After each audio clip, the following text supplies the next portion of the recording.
vous croyez que je vais réussir à faire une vidéo avec ce chien? Hein? Et la dernière fois, je me disais comment faire la différence entre le rêve et la réalité. Et je me suis prise à me poser tout un tas de questions et je me suis dit, mais en fait, il n'y a aucune différence.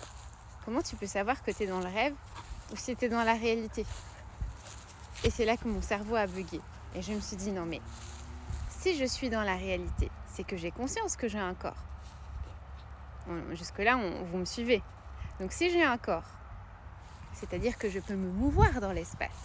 Je peux bouger, je peux faire ce mouvement d'énergie qui fait que je me sens réelle. Mais dans le rêve, tu as tout. Tu as aussi cette impression, justement, de pouvoir te mouvoir et d'avoir un corps. Alors le corps n'est pas pareil dans le corps de rêve, mais quand même.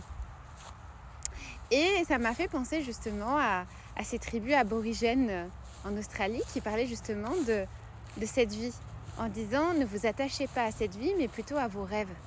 Car le rêve est la vraie vie, et non cette vie-là.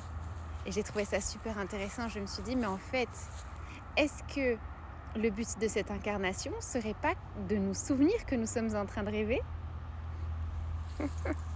De nous souvenir de devenir réveillés dans le rêve.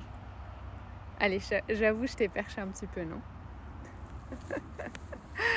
Non, mais c'est un truc de dingue. De te dire que finalement, ton seul objectif, c'est de trouver le divin. Mais pour trouver le divin, il faut que tu te réveilles dans le rêve.